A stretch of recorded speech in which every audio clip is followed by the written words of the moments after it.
In this session, we'll be learning about a topic called as abstract class, and abstract methods. This is very important. It can be even asked in your interviews, any kind of interview or any kind of examinations, technical examinations, computer examinations will be coming across abstract class.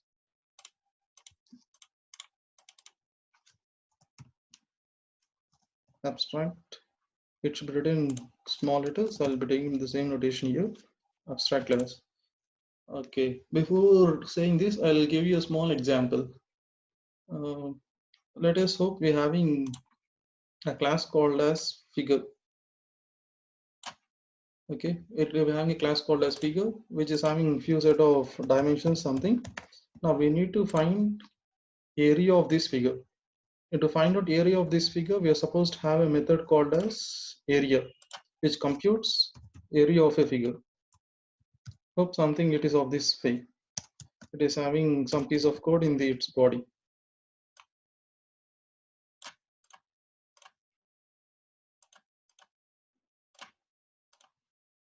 Okay, we're having a method called as area. Now, figure instance, it can be any kind of figure. Instance, it can be either a rectangle or a triangle, or it can be even a circle, right? So I'll take it as it can be a rectangle, or it can be even a triangle, or it can be even a circle something, right? Now we need to compute area of these figures. So I need to compute area of a rectangle.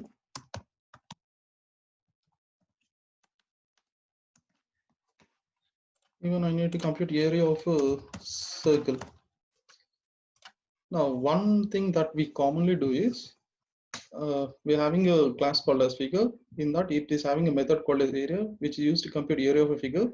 Again, suppose if I'm supposed to compute area of a rectangle, again I'm supposed to have a method called as area, which is used to compute area of rectangle. To compute area of a circle, again I'm supposed to have a method called as area, which is used to compute area of a circle. One thing, if it is without inheritance, what do we do? We are supposed to implement this method code here. If it is inheritance, already this generic method is available. This generic method can be inherited, right? Now what is happening? Rectangle is subclass of figure. If it is subclass of figure, what happens? It is defining all the methods available in figure. Even circle is a subclass of figure. It is defining all the methods available inside a class called as figure. If area is defined here, I mean in the figure, if a method area is defined, this code will not be used. The reason is, to define area of a rectangle, the code used will be different. To define area of a circle, the code will be different. What happens? This method will be overridden in rectangle as well as it will be overridden in circle, right? I hope you're clear, right? Overriding takes place. In sense, the code which is defined in area will be not used. It will not be not used. So we are supposed to have a code which is, I mean, in this superclass, we are supposed to have a method which does not define any code. Now that method should be defined inside rectangle. The same method should be defined in circle. Guys, make it very clear.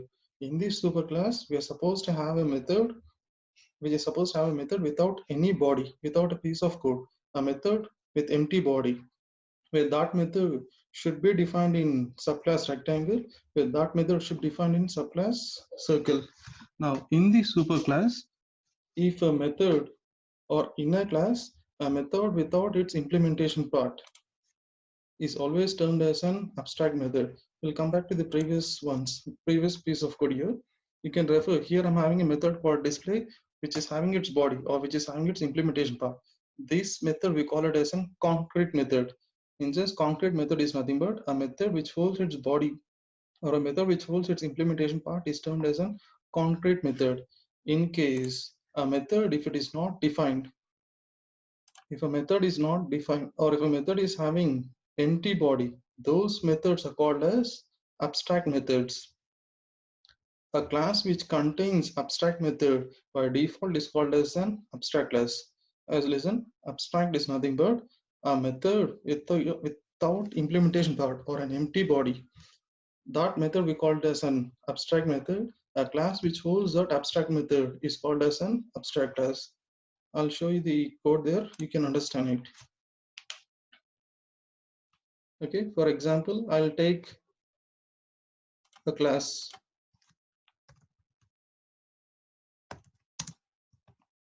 called as A. In this, I'll have two methods. I'll not take any instance variables. I'll just take two methods. A method called as void sample1,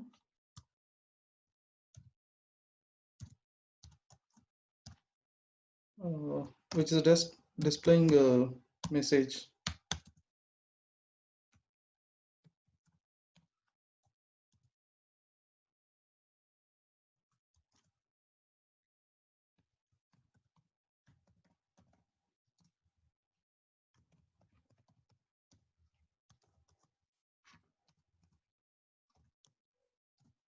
Okay, now observe here.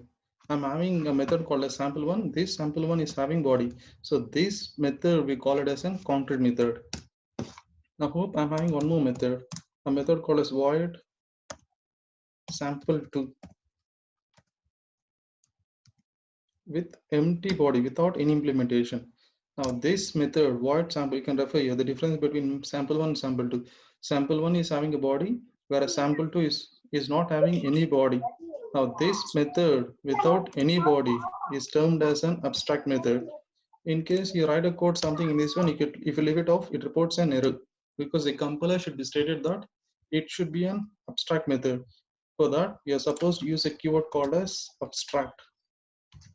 If it is an abstract method, it should be labeled with a keyword called as abstract. Let's make it sure everything should be in small letters. Now it says that sample is an abstract method. Now I can refer here. Class A is having two methods. One is a concrete method called as sample1, abstract method called as sample2. So that reason, even class should be labeled as an abstract.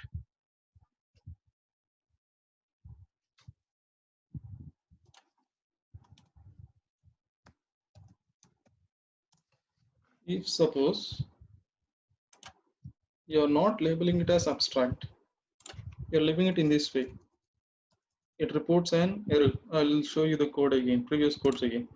You can refer here. I'm having class A. Class A is having a method called as display. This display method is defined completely. Since it is defined completely, we call it a concrete method. Moreover, we say that class A is defined completely. Class A is explained completely. So it's a complete class. It is not an error. But whereas when you come back here, in this piece of code, here I'm having class A which is having two methods. One is a complete method called as sample1, an incomplete method. I can call it as an incomplete method. The reason is since its body is not existing. Now class A is having an incomplete method. Since class A is having an incomplete method, we in turn call class A as incomplete class. Since this class A is incomplete, the compiler cannot execute or cannot run an incomplete class. So it should be labeled as abstract, saying that it's an abstract class or it's an incomplete class. One important point is an abstract classes can never have an object, or an abstract class can never have an instance. Only an complete class can have an object or an instance, but whereas an incomplete class or an abstract class can never have an object. Please note this. Okay, since I cannot create an instance something, so what I'm supposed to do, I'm supposed to make this abstract class should be inherited by any other subclasses. Any subclass which inherits this abstract class, now that's the responsibility of that subclass to complete the abstract methods. So I'm having one more class called as class B. Now class B is inheriting superclass E. Now what is superclass A? Superclass A is an abstract class. If it is abstract class, it says that it's an incomplete class. Incomplete class means it is having an incomplete method or abstract method called as sample2. Since this class B is inheriting this abstract class A, now it is the responsibility of class B to override this abstract method sample2. Override instance, it should have its own definition of sample2 so that it does not report an error. Or you can say it even in this way: any subclass which inherits an abstract class, then that's the responsibility of the subclass to implement all its abstract methods. I cannot have some piece of code and I cannot leave it blank. It reports an error. Since class B is inheriting an abstract class A, now class B should definitely define the abstract method which is available in class A. So here I'll take it as void. I'll be writing its explanation part.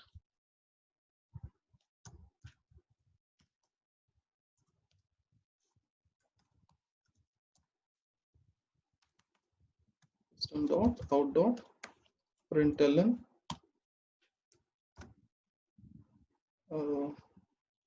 sample string.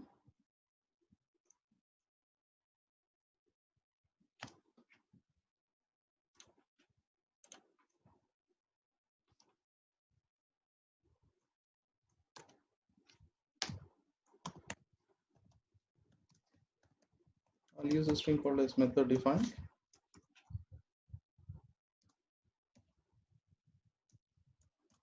Then you can end your class B. Now you can refer here. Now class B is trying to override the method available in subclass A. Now how many methods does class B contain? Class B contains two methods. One is a method called as sample1 as well as a method called as sample2. This method sample2, you can refer this method sample2, is having same name which is existing in your superclass. Same name and same type signature. So what happens? Overriding takes place. If it is overriding instance, it can mean restate that class B is taking responsibility to implement the abstract methods available in class A. If suppose something you wrote a code of this kind, something method name is different. In this case, what happens? Overriding of the implementation of this abstract method is not available. So what happens? It says that even class B is an incomplete class. The reason is class B is not trying to implement abstract method of class A. Since class B is not implementing abstract method of its superclass, even class B acts as an incomplete class, which should be even restated as abstract. Is that clear, guys? Remember, abstract class is nothing but a class which holds incomplete methods, or a class which holds abstract methods. We call it as an abstract class. The reason why I took abstract for class B is, now class B is inheriting superclass A. What does superclass A contain? A superclass A contains an abstract method. So it is a responsibility of class B to implement this superclass method. Is class B implementing superclass method? It is not implementing. So what happens? Even class B contains an abstract method since it is defined, since it is derived from class A. Since it is not implementing abstract method called a sample2, even we call class B as an incomplete class. So it should be labeled as abstract. If class B is implementing it, then class B is complete. So abstract keyword is not required for class B. Now we are having two classes, a class A, a superclass A, a superclass B. A superclass A is an abstract class, where superclass B is a complete class. Among these two classes, we can create instance only for class B, since class B is a complete class. I'll create an instance here.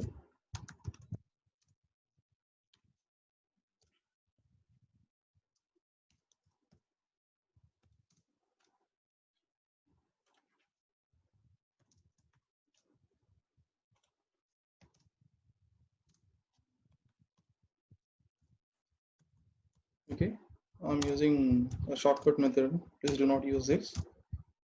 Now I cannot create an instance of class A.